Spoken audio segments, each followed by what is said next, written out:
إني أنا ربك فاخلع عليك إنك بالواد المقدس طوى وأنا اخترتك فاستمع لما يوحى إنني أنا الله لا إله إلا أنا فاعبدني وأقم الصلاة لذكري إن الساعة آتية أكاد أخفيها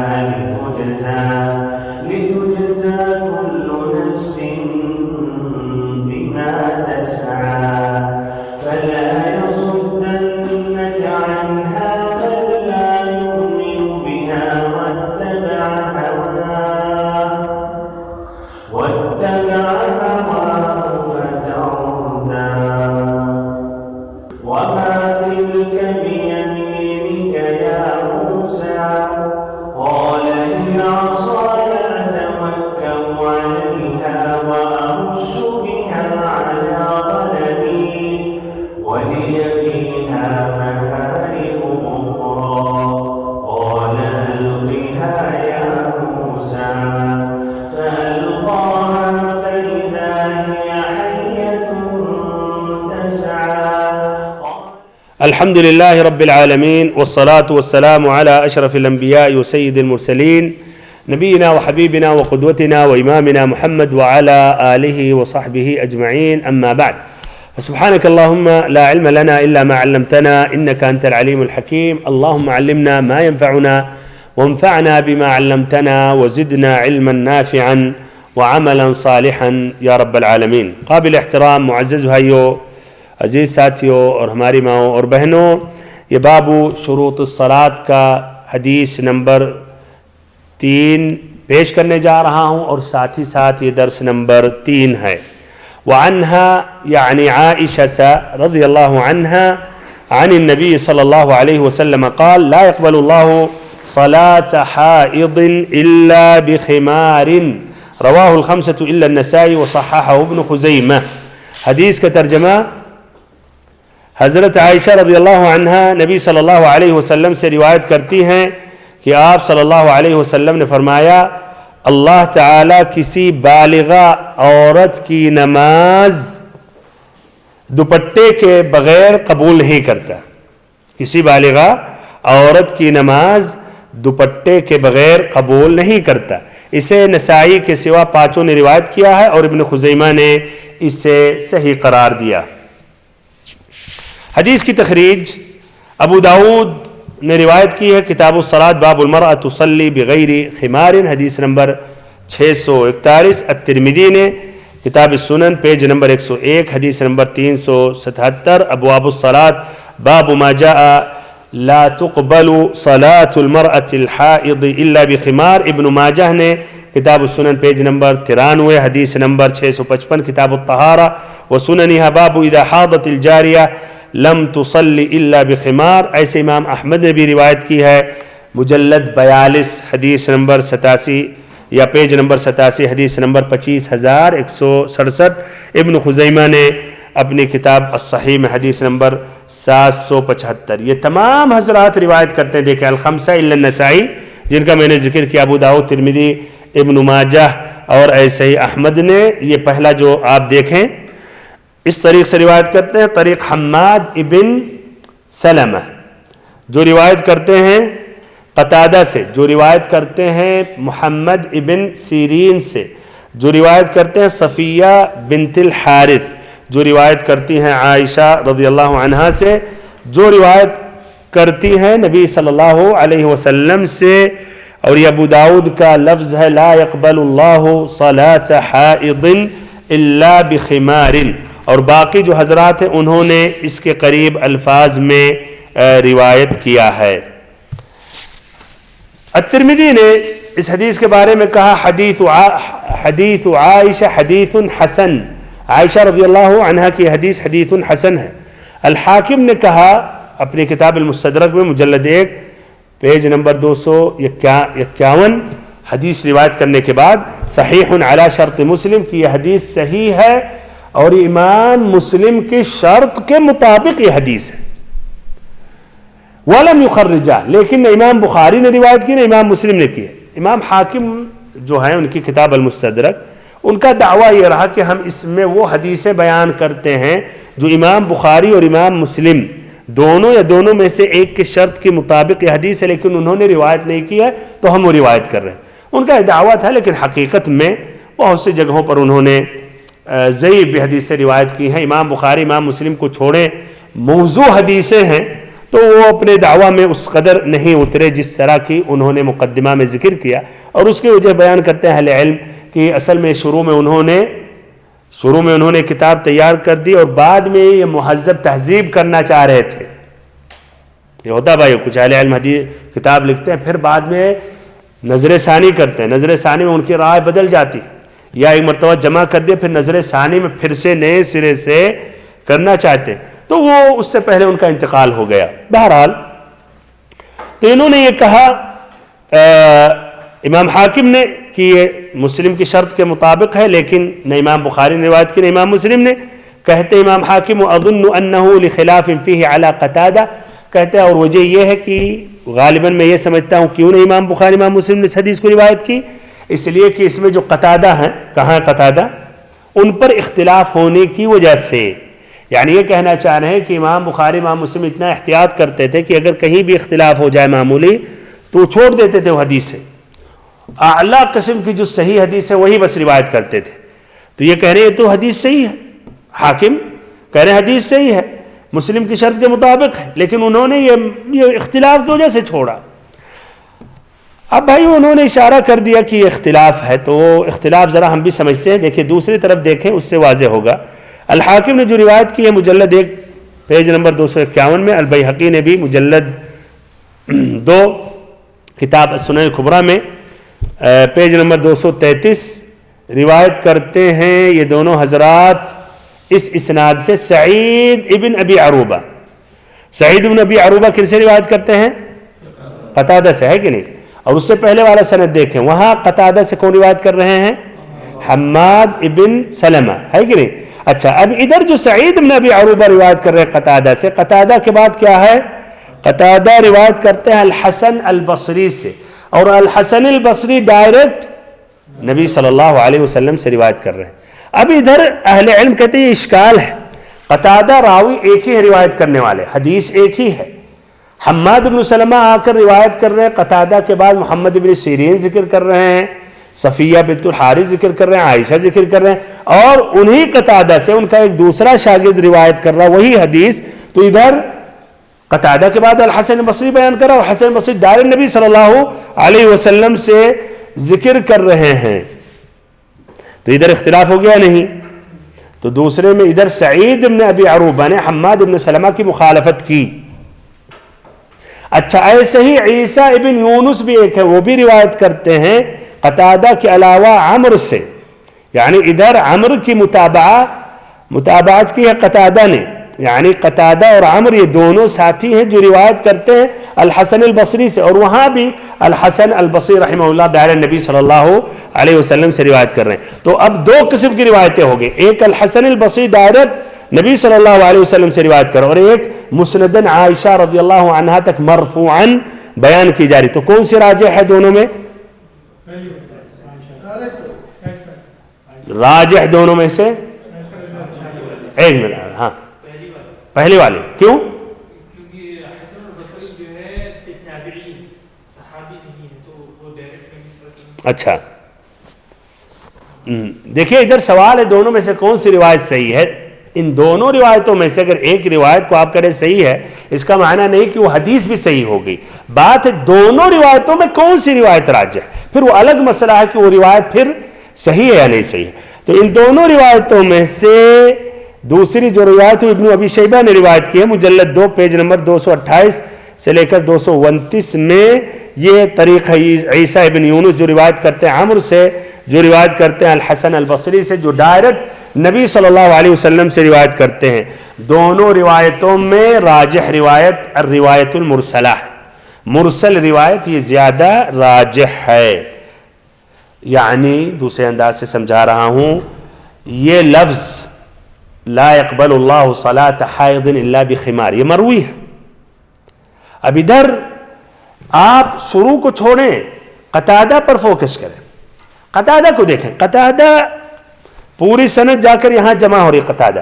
اب قتادہ سے ان کے ایک شاگرد نے حماد بن سلمہ نے یہ مکمل ایک سند بیان کر کے نبی صلی اللہ علیہ وسلم کا حوالہ دے کر حدیث بیان کی انہوں نے. اور دوسرے وہی قتادہ ہیں, ایک دوسرے شاگرد سعید بن ابی عروبہ نے کیا, قتادہ کے بعد وہ سند نہیں بیان کی, محمد بن سیرین, صفیہ, عائشہ, نبی صلی اللہ علیہ وسلم, الحسن نے کہا. یہ مرسل روایت زیادہ راجح ہے. اس کی وجہ ادھر دیکھیں, پورا کلام اب دیکھا جائے گا قتادہ ان کے شاگردوں پر کہ کون زیادہ قوی ہے. تو پتہ چلا سعید بن ابی عروبہ حماد بن سلمہ سے زیادہ اقوا ہے اپنے شیخ میں. وہ شاگرد جو اپنے شیخ کے پورے دروس میں آتا ہے برابر, اور ایک کبھی آتا ہے, یا ایک قوی ہے ایک ضعیف ہے, دونوں میں اختلاف ہوگا, حدیث روایت کرنے کس کی مانی جائے گی؟ جو زیادہ آتا ہے برابر, قوی الذاکرہ ہے, حافظہ ہے. تو سعید بن ابی عروبہ جو ہیں قتادہ سے جو روایت کی جاتی ان میں جو بڑے شاگرد ہیں جن کی بات معتبر ہے زیادہ, وہ سعید بن ابی عروبہ ہے, نہ کہ حماد ابن ابی سلمہ. سمجھ میں آ رہی بات؟ یعنی قتادہ سے جو روایت کرتے ہیں اس میں سب سے جو مثبت ثقہ اعلیٰ قسم کے ہیں وہ سعید ابن ابی عروبہ ہیں. پھر مزید دیکھیے قتادہ کی متابعت بھی کی عمر نے, ہے کہ نہیں, اور ان سے روایت کرتے ہیں عیسی بن یونس, وہ بھی اسی طرح, جس میں سعید بن ابی عروبہ کہ جس انداز میں بیان کیا اس کی تقویت مل رہی ہے. تو اس طرح یہ روایہ مرسلہ زیادہ راجح ہے. اب روایہ مرسلہ جب راجح ہے تو اب اس کا دیکھا جائے گا کیا یہ اب سندن صحیح ہے؟ نہیں صحیح ہے. کیوں؟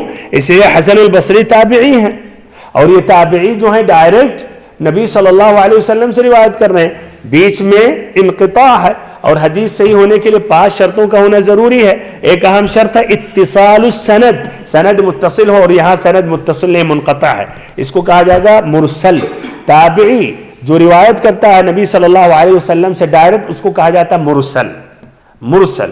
مرسل کا معنی وہی انقطاع ہے, خلاصہ انقطاع ہے, اور اس کی وجہ سے حدیث ضعیف ہے. تو اس طرح یہ حدیث, ہاں بھائیو, یہ حدیث کیا ہے؟ ضعیف ہے. پہلا جو طریقہ آپ نے کہ یہ راجح ہے, یہ اصل میں طریق غلط ہی ہے, یہ غلط, اور صحیح جو ہے وہ مرسل, اور مرسل ضعیف ہے. تو اس طرح یہ حدیث خلاصہ کیا ہے کہ ضعیف ہے. لیکن اب اس پر پھر حدیث اگر ضعیف ہے تو کیا اب عورت بغیر دوپٹہ پہنے ہوئے نماز پڑھ سکتی ہے؟ یہ سب فقہ الحدیث میں اس کا ذکر کیا جائے گا. لیکن حدیث اگر ضعیف ہے تو اس مسئلے میں اجماع ہے بھائیو, اجماع کا فائدہ آتا رہتا ہے ایسے حالات میں. حدیث ضعیف ہے لیکن اس مسئلے میں اجماع ہے.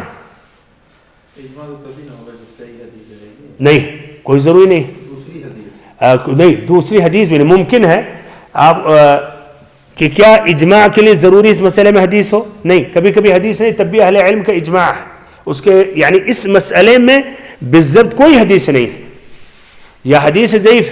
اجماع کی اور بھی شکلیں, اہل علم کا اور شریعت کے اور ادلہ کے بنا پر ان کا اجتہاد اور سب کا اتفاق, تو ایسا ممکن ہے. اور ہر مسئلے میں آج ہم نئے دور میں نئے مسائل آتے رہتے ہیں. ہر ان مسائل پر کیا حدیثیں ہیں بالضبط نہیں ہیں, اور لیکن بہت سے مسائل میں اہل علم کا اجماع جو معتبر ہیں, تو ان کی بات کی اہمیت مانی جائے گی یا نہیں. اسی لیے بھائی بہت سی جگہوں پر, بہت سے کاروبار, بہت سے آج بینک کے جو معاملات ہوتے ہیں, بہت سے کمپنیوں کے معاملات ہوتے ہیں, وہ معاملات میں اب ظاہر بات ہے معاملات نئے ہیں, لیکن اس کی اصل آپ کو ادلہ ملیں گے حدیث سے خاصتاً. لیکن تب بھی لوگ کیوں علماء کا فتویٰ ڈھونڈتے ہیں؟ لوگوں کو اپنے اس کاروبار یا اس پروجیکٹ کے لیے ان کو ترغیب دلانے کے لیے اہل علم کا فتویٰ پکڑتے ہیں. اس لیے انہی کا اعتبار وہی بہتر سمجھتے ہیں, اور وہی حدیث اور اہل علم کے اقوال کے روشنی میں اب اس پر فٹ کر سکتے ہیں کہ یہ معاملہ صحیح ہے یا غلط ہے. اچھا, تو آگے بڑھتے ہیں, اور اس حدیث میں جو الفاظ ہیں جن کی وضاحت, تو لا يقبل اللہ, ادھر ایک بہت مہم بات ہے, لا يقبل اللہ, بہت مہم بنیادی بات, اصولی بات بیان کر رہا ہوں. نفی قبول, لا يقبل اللہ, اللہ تعالیٰ قبول نہیں کرتا ہے. نفی قبول یا تو شرط نہ پانے کی وجہ سے، شرط کے فوات، یا شرط مکمل نہ ہونے کی وجہ سے، شرط کی نفی ہونے کی وجہ سے، شرط فائت ہونے کی وجہ سے یہ نفی قبول ہوتا ہے، یا کبھی کبھی وجود مانع، کوئی مانع رکاوٹ آ جاتی ہے، اور یہ دونوں کا ذکر آیا شرط اور مانع، یہ شروط الصلاۃ کے پہلے درس میں شرط کا کیا معنی ہے اور مانع کا. تو یہ نفی القبول کا سبب کبھی ہوتا ہے کہ شرط فائت ہو جاتا ہے، شرط نہیں پایا جاتا ہے، یا مانع رکاوٹ ہو جاتا ہے، یا ایسے ہی یہ دونوں میں سے کوئی سبب نہیں ہوتا ہے کہ شرط نہیں پائی گئی یا ایسے ہی مانع واقع ہو گیا. مثال سے بات واضح ہوگی، مثال سے بات واضح ہوگی. فوات الشرط اور وجود المانع اگر ہے، اگر کسی بھی چیز میں جہاں شرط کا ہونا ضروری شرط نہیں پائی گئی یا کوئی مانع واقع ہو گیا تو یہ نفی الصحہ ہے. اس کی مثال جس نے بغیر وضو کہ اس نے نماز پڑھی تو کیا اس کی نماز مقبول ہے؟ کیوں؟ اس لیے یہاں شرط نہیں پائی گئی. تو یہ نفی الصحہ ہے، یعنی نماز اس کی کلیتاً صحیح نہیں ہے. یہ نہیں کہ تمام الصلاۃ نماز مقبول ہو گئی لیکن مکمل نہیں ہے، نہیں، اس کی نماز صحیح نہیں ہوئی، بالکل مکمل طور پر نماز باطل ہے. کیوں؟ اس لیے یہاں نفی الشرط ہے. ایسے ہی وجود المانع، اگر ایک آدمی نے وضو کر کے پوری شرطوں کو پورا کر کے اس نے نماز پڑھی لیکن نماز کے دوران قصداً بات اس نے کر لی تو نماز اس کی مکمل باطل ہو گئی، مکمل باطل ہو گئی. یہ نہیں کہ نماز پوری کرے ثواب کم ملے گا. اس لیے ایک مانع آ گیا، ایک ایسا وجہ بن گیا جس کی وجہ سے باطل. اچھا، اب اگر شرط اس میں نہیں پائی گئی، نہ نفی شرط پائی گئی نہ وجود مانع. مثال سے ایک آدمی جو حدیث میں آتا ہے، جو عابق، جو غلام اپنے مالک سے بغیر اس کے جائے بھاگ جاتا تو اس کی نماز کیا ہے؟ مقبول نہیں ہے. تو کیا یہ نفی الصحہ ہے یا نفی الکمال؟ نفی الکمال ہے. نماز وہ پڑھے گا، نماز اس کی الاصل مقبول ہے لیکن مکمل نہیں ہے. اور ایسے ہی جس طرح حدیثوں میں آتا ہے اس شخص کی نماز مقبول نہیں جس کے پیٹ میں شراب ہو، تو وہ نماز پڑھے گا، وہ مقبول ہے لیکن مکمل نہیں ہے. ایسے اہل علم کہتے ہیں جو نجومیوں کے پاس جاتا ہے اس کی تصدیق نہیں کرتا ہے تو 40 دن تک نماز اس کی مقبول نہیں ہے. تو کیا نماز نہیں پڑھے گا؟ نماز مقبول ہے لیکن مکمل نہیں ہے. تو یہ پھر سے ایک مرتبہ آج کے دروس میں کافی یہ اصولی باتیں آ رہی ہیں. یہ جو نفی کا ذکر آیا، لا يقبل اللہ، اللہ تعالیٰ قبول نہیں کرے گا. نفی القبول یا تو شرط نہ پانے کی وجہ سے، یا تو مانع کے وجود، مانع کوئی رکاوٹ آ جاتا اس کی وجہ سے. تو اگر شرط نہ مکمل ہو رہی ہے، شرط نہیں پائی گئی یا کوئی مانع واقع ہو گیا تو وہ نفی الصحہ کے لیے رہے گا کہ نماز اس کی مقبول نہیں ہے. اور اس کی مثال اگر بغیر وضو سے نے نماز پڑھی یا نماز میں اس نے بات کر لی. اور اگر یہ دونوں باتیں نہیں ہیں، نہ نفی الشرط ہے یا فوات الشرط ہے اور وجود مانع دونوں کی بات نہیں ہے، کوئی دوسرا سبب ہے جس طرح کی مثالیں دی گئی، وہ غلام جو اپنے مالک سے بھاگ کر نماز پڑھ رہا ہے، تو یہ نفیو ادھر الکمال رہے گا یا نفی الصحہ؟ نفیو الکمال رہے گا، یعنی قبول تام نہیں ہے لیکن وہ نماز وہ پڑھے گا. لا يقبل اللہ صلاۃ حائض. صلاۃ حائض سے مراد کیا ہے؟ حائض سے ادھر مراد کیا ہے؟ ہاتھ اٹھا کے. حائض سے مراد ادھر کیا ہے؟ ہاں، ماشاءاللہ. حائض سے ادھر مراد وہ بالغ یا بالغہ عورت، نوجوان عورت، یعنی جو اس عمر میں غالباً اسے اب حیض آنے لگتا ہے، لیکن حیض کا ہونا ضروری نہیں ہے. کبھی کبھی اور بھی اسباب سے، اسباب بلوغ ہیں جس سے بالغ ہو جاتی ہے، اس میں ایک احتلام ہے، ایسے ہی 15 سال مکمل کرنا، ایسے ہی ناف کے نیچے بال آ جانا. تو ادھر لیکن کیوں حائض کا لفظ آیا؟ اس لیے ہاں، حائض کا لفظ کی آیا غالب ہے اس لیے یہ.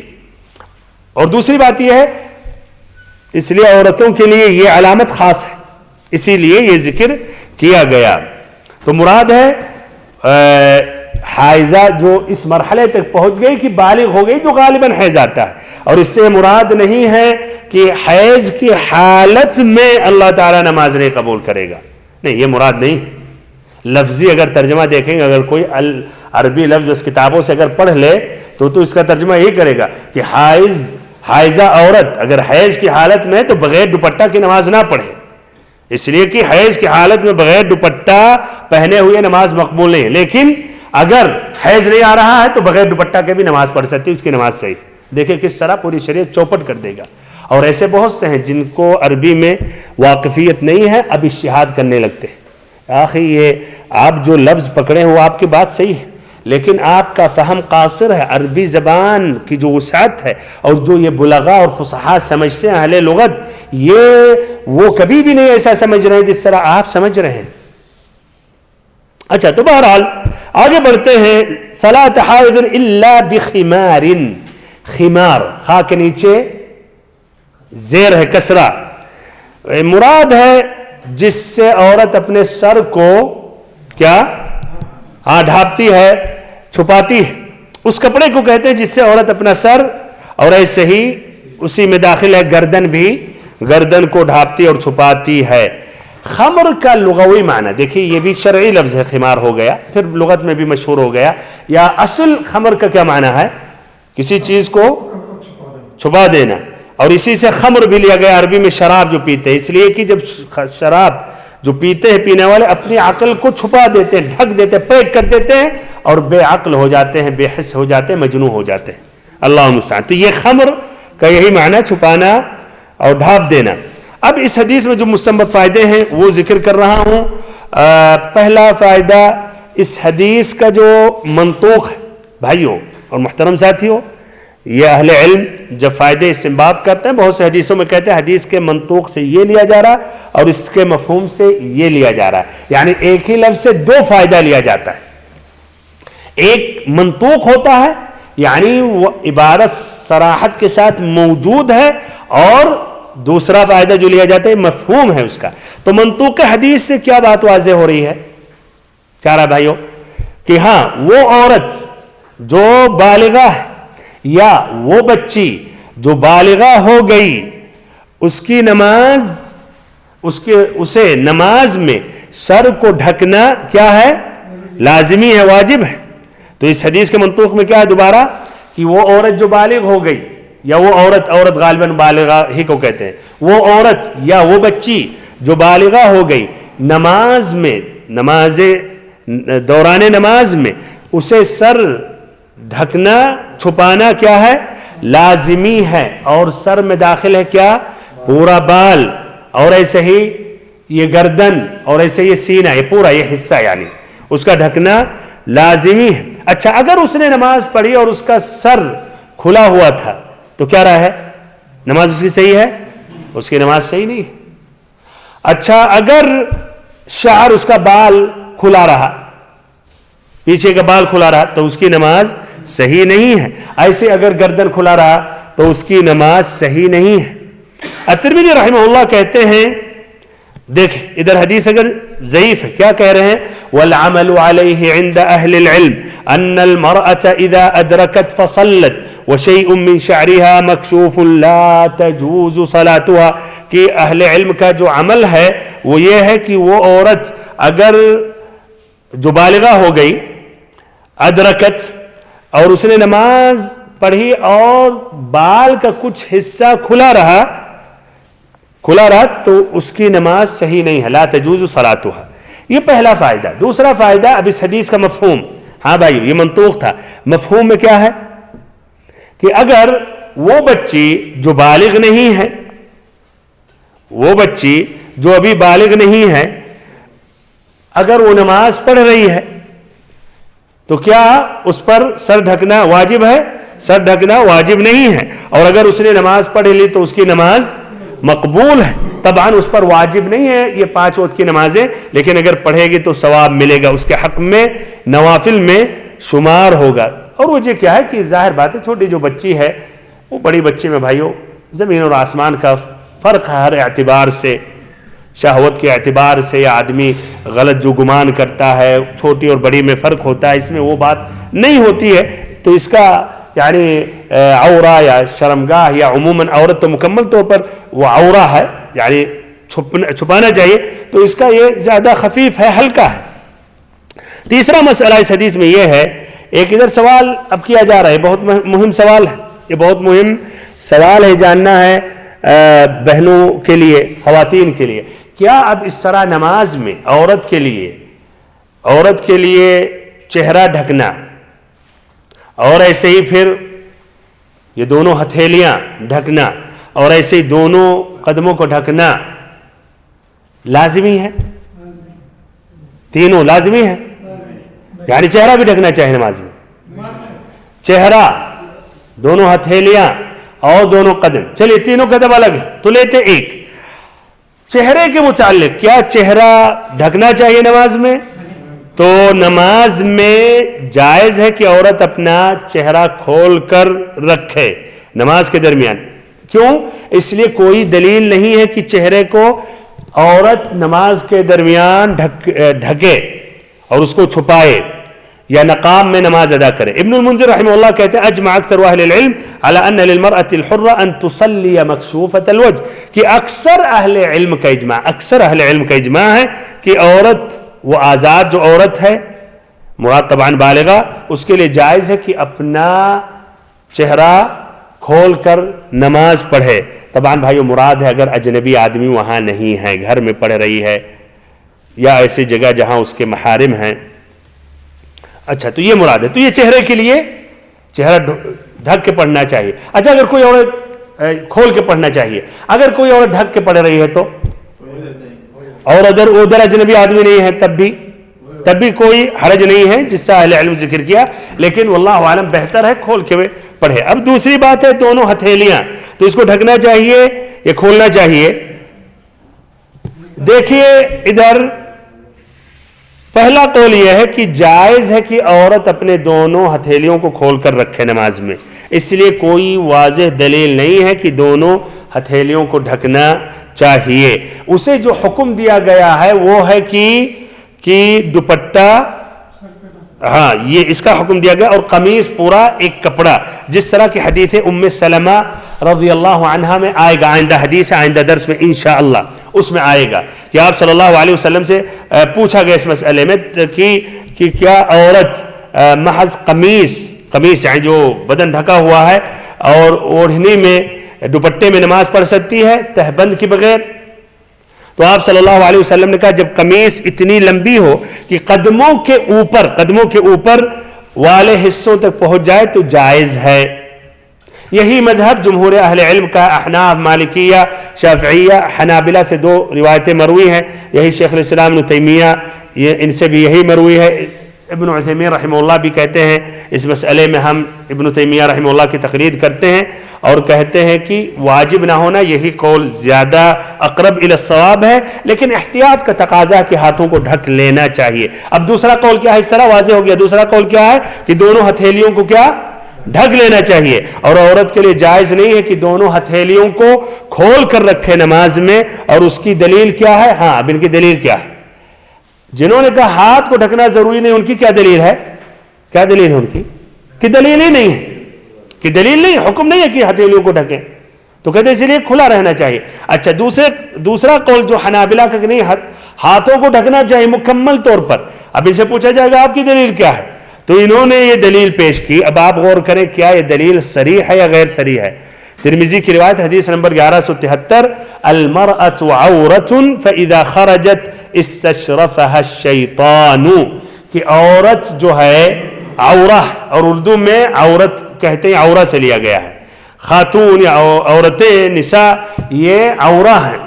فإذا خرجت، جب وہ باہر نکلتی، استشرفها الشیطان، شیطان کیا اچک لیتا ہے یا اسے آتا ہے اس کے سامنے اور اسے گمراہ کرنا چاہتا ہے، تو یہ استدلال کرتے ہیں کہ عورت مکمل طور پر عورہ ہے، اسے ڈھکنا چاہیے، تو کہتے ہیں اس طرح سب ڈھکنا چاہیے، اور چہرے کے لیے ممکن ہے استثناء کرے اور اعتبار سے، لیکن اس طرح ہتھیلیوں کو بھی ڈھکنا چاہیے، ان کا یہ کہنا ہے۔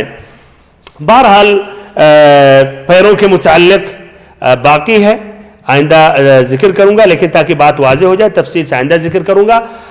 بھائیوں اور بہنوں، نماز میں چہرہ کھلا رہنا، دونوں ہتھیلیوں کو بھی کھلا رکھنا، پیروں کو بھی کھلا رکھنا، انشاءاللہ نماز ایسی حالت میں جائز ہے، اس لیے اس پر واضح دلیل نہیں ہے کہ ہتھیلیوں کو پیروں کو ڈھکنا چاہیے، لیکن احتیاط کا تقاضا ہے کہ پیروں کو بھی ڈھک لینا چاہیے، عورتوں کو ہاتھوں کو بھی۔ اگر کسی نے ایسا نہیں کیا تو اس کی نماز صحیح ہے، اور مزید وضاحت انشاءاللہ آئندہ درس میں کروں گا نئی حدیث پیش کرنے سے پہلے۔ اخیر میں اللہ تعالیٰ سے دعا کرتا ہوں اللہ تعالیٰ ہم سبھی کو علم نافع عطا کرے اور ہم سبھی کو صراط مستقیم پر چلائے۔ وصلی اللہم وسلم وبارک ونعم علی عبدک ورسولک محمد۔